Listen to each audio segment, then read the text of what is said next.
Welcome to another edition of Cross Culture with Bola. Today is the concluding part of my interview with Boma. I hope you enjoyed the first one. I hope you learned something from it. It's a learning experience for me. I'm happy to know what I didn't do right and what I can do better. Our relationship is constantly evolving, and that's just one part of it. As you can see, my conversation with her was actually before I set up my studio. I just, thought we needed to have that conversation. And that was how it went. So, welcome to part two. Thank you. Was there a time in your life when you felt like you were missing out because your parents were pastors, or we were being obtuse with our Christian values and stuff like that? I don't think your being obtuse had anything to do with Christianity. I think it had more to do with being Nigerian, to be honest. And y'all were the kind of Nigerian that were just very, conservative. Like, couldn't go hang out with my friends. All my friends are doing sleepover. What is a sleepover? Didn't we buy you a bed? Wow, why are you sleeping in somebody else's house? Like, what's the problem? So it was that kind of like upbringing. So when all of my friends were doing those things, that was something that I was left out of. Mm-hmm. So it definitely put a hindrance on the relationship with the friends that I did have in school, particularly because, of course, you're comfortable with the friends that I have in church, whether you really knew them or not, you were comfortable just because they were in church. And honestly, there wasn't a lot of, research being put into, okay, are the friends she has at school Christians? What about them? Their parents? Like, there was no research being done into any of my friends at school. I think there was just kind of an assumption that because they're not church friends, she probably shouldn't be able to hang out with them. So there was no effort being put into that. So that was definitely something that I struggled with a lot, because I think even until now I have trouble with making friends in the school scene, because I never really had to in the way that I do in college when I was in school, when all of my other friends were learning that at a younger age. Didn't have that experience. I get what you're saying, but you also must understand that a lot of things that we saw when we came here, especially when you guys were growing up, were things that we never knew anything about in Nigeria. So all that was trying to protect you from all the different stories that we have heard, and, generally trying to make sure that we didn't drop the ball, when it comes to you and all that. But I think knowing what I know now, we probably should have done a better job of, like you said, finding out about your friends. But we did. Wait, Shaylan came to the house with her parents. What's wrong with you? One time when I was in high school, I had been friends with her since I was like 11. That one time was good enough. Okay, why didn't you invite your friends to come for sleepover? Why did you want to go to sleepover in their houses? Again, because you were not open to getting to know them. So why would I invite them to my home knowing that you were not open to getting to know them? I don't think so, though, Boma. How can you say you were not open? Because I looked at the effort that you made with my friends in church and then the effort that you made with the people at school, and they were vastly different. So like you didn't say it, but you made it obvious in your actions. That what? That you weren't open to getting to know them because of how you tried to shield me from hanging out with them. I wasn't hanging out with friends after school really until I was like in high school. Whereas all of my friends' parents would pick them up on the weekends. They would go for ice cream. They would do this. They would go skating. I would ask, and the answer was always no. Every single time. And then also you have to factor in the fact that I had an older brother and I saw you do all those things to him as well. So in certain instances, I was like, oh, they're going to say no anyway. Why even ask? Look at what they did to Tate. So there was that working against the relationship as well. Well, I don't think so, though, because I know that we had a rule that you didn't go to their houses. And that, honestly, frankly, with what I know now, I still don't have any regrets for that. You remember I told you and Tom that if any of your friends were having birthdays and stuff like that, at skate to the skating rink and all those public places. Right. We took you there. You understand what I'm saying? But when it came to going to their houses, we were kind of like, and the thing was, a lot of the people that we saw didn't have the same values that we have. And you were still very young, very impressionable and all that. So we didn't just want to get things wrong. It didn't mean it. I mean, I don't mean that we couldn't have done things differently. No, that's not what I'm saying. But what I'm saying is, knowing what we knew then, we made the decision that we thought was best for you. And in a lot of the instances, frankly, if I have to do it all over today, I'll do exactly the same thing. There are a few instances where I think we could have maybe listened to you guys a little bit more. Maybe we could have been more, I don't even know how to explain. We could have maybe trusted you a little bit more. But the problem wasn't that we didn't trust you. It had to do with not trusting the people on the outside. And that was, kind of, I don't know, funny. You talked about communication a few minutes ago, and I want to stay on that for a second, because we have these communication issues going on. A lot of the times I feel you're disrespectful. You feel too harsh, too... No, the same. Whatever. And I think that's kind of the issue, is that... Okay.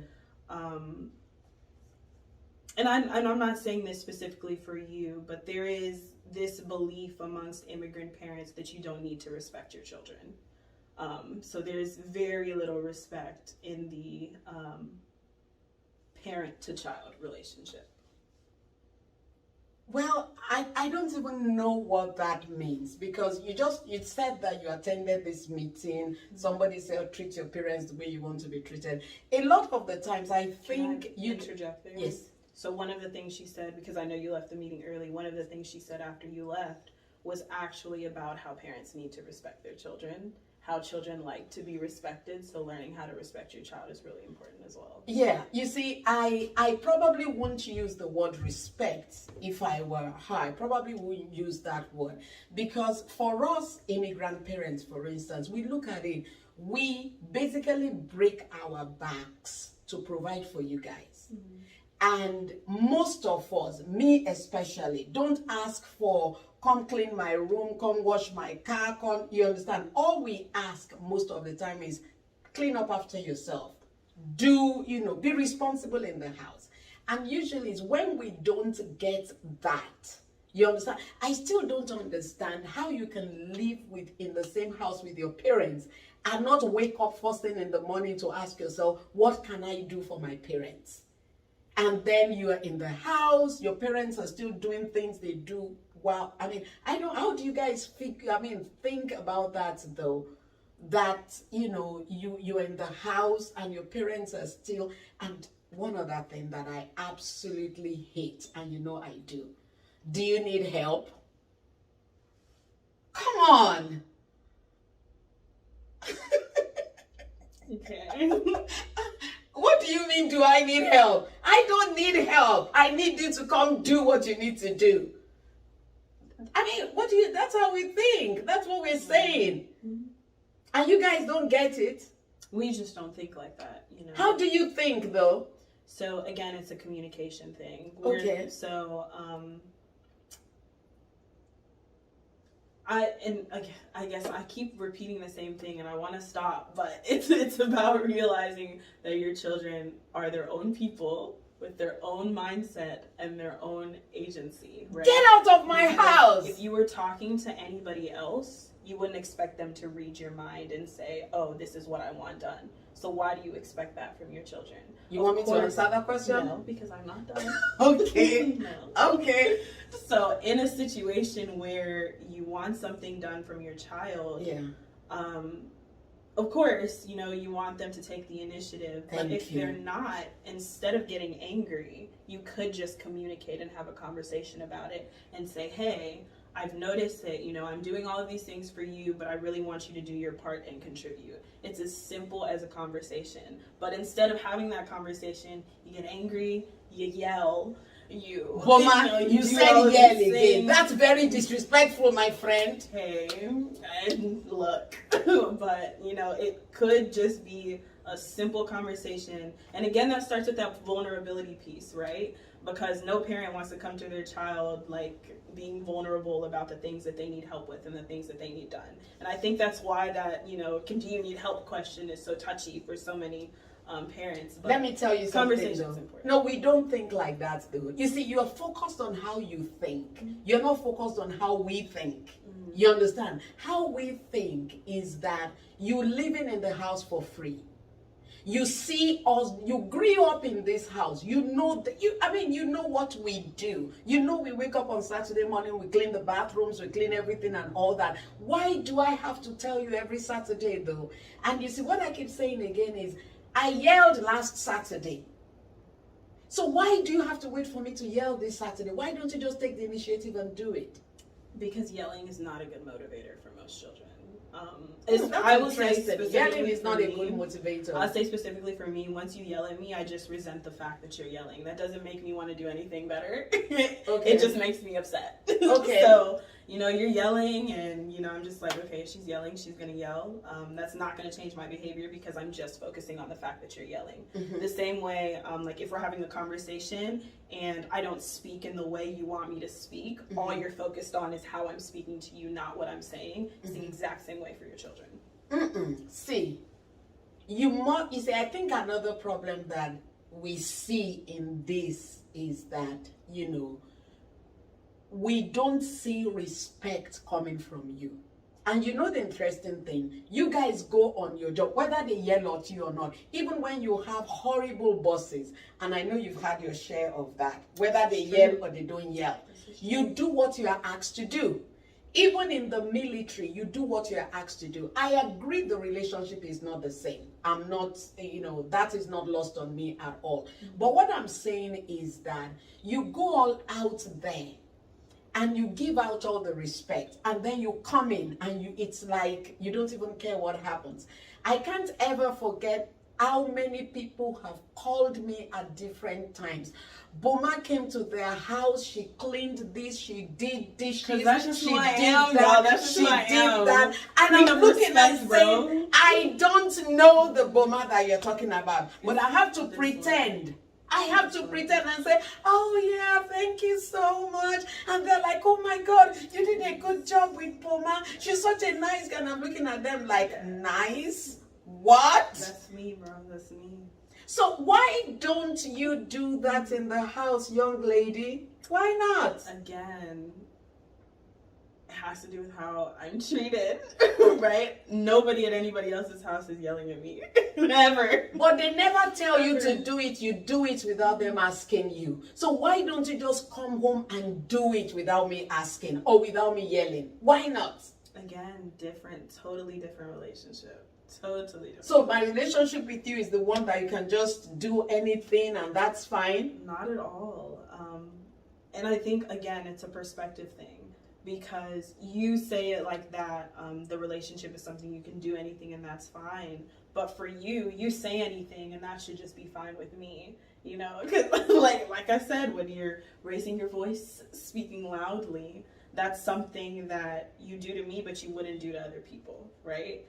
So it's very, very I don't do to other people? No. I think this is the same for every family, not just you. There's a way that your anger is directed at your family that is different from the way it's directed the circumstance though. See, exactly. No. But I'm talking circumstance. I'm not talking the relationship now. See, nobody on the outside will yell at you when without being told you go and do dishes. You see something placed in the wrong place and you clean it. Of course, they will love you. But when you come to my house and I'm looking at this girl, they're calling me and telling me how nice she is. And she comes home, the right leg of her shoe is there. Oh, the left leg is there. There is a consistency piece to it as well, right? Okay.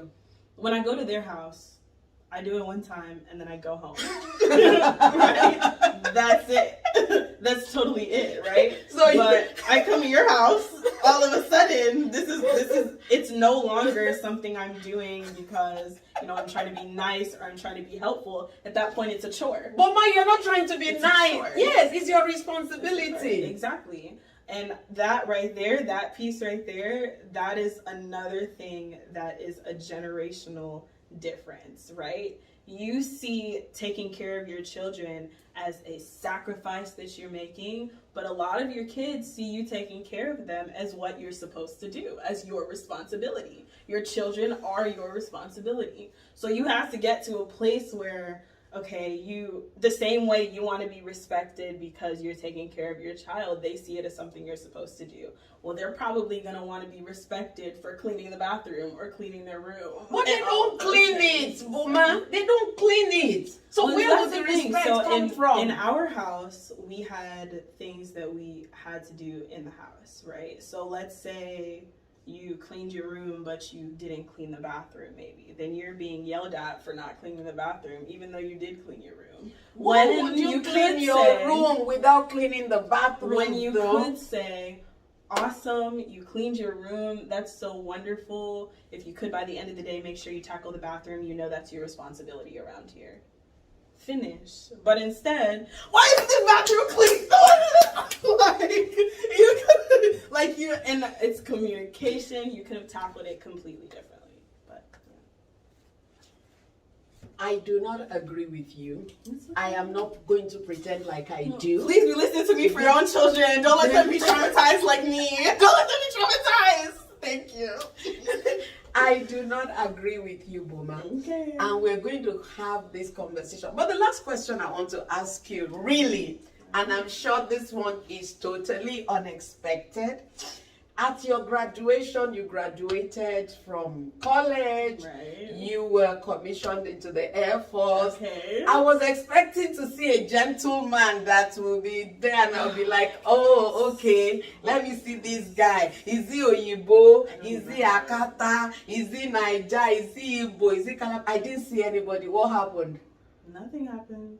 What does that mean? Nothing happened. Nothing at all. Okay. I'm chilling. I'm facing my books. Facing my books. Thank you very much. Thank you. See, and this is another conversation that a lot of immigrant children, especially girls, have all of the time, right? What? You spend your entire life with your parents telling you, face your books, don't look at boys. Boys are evil. Boys are the devil. Like, all of these things. And then all of a sudden, I'm just supposed to pop up with some random guy? Like, how does that work? I would encourage, and this is just me talking to y'all and not her, because she's finished. There's nothing she can do again. I'm an adult. Make sure you talk to your children about the opposite sex, about dating, about things like that. We don't date. We're Africans. Listen, I'm talking to them. I'm talking to them. Make sure you have these conversations. Make sure you set themselves up for success when it comes to dating. Super, super important. But I'm chilling right now. Jay chilling. About to go to law school. Congratulate me. So, how long more do you want us to wait? Because your daddy and I keep thinking about it and like... So, last I checked, you got married at 30. I didn't get married at 30. I got married at 29. Sounds good to me. I have 9 more years. No, you don't. That was then. This is now. So, until I hit 30, I would like nothing.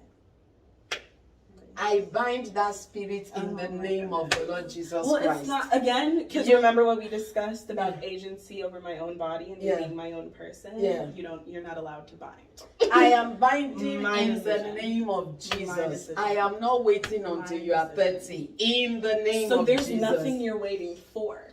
There's something I'm if you truly understand, there's absolutely nothing you're waiting for, because it's my life, right? Me. That's what I'm saying. Anyway, it was nice having you, Tamunoboma Fenny. No problem. You will come again because I'll have other questions. We'll think about it.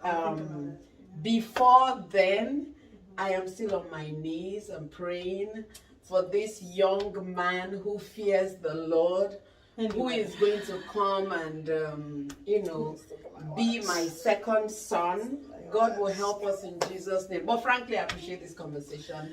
Thank you. I'll have you back again when my studio is all set up and we have all the different things that we need, and I'll be in touch. Thank you, Boma. No problem. Thank you so much. Thank you. Why are you hugging me? Oh my gosh. Hello.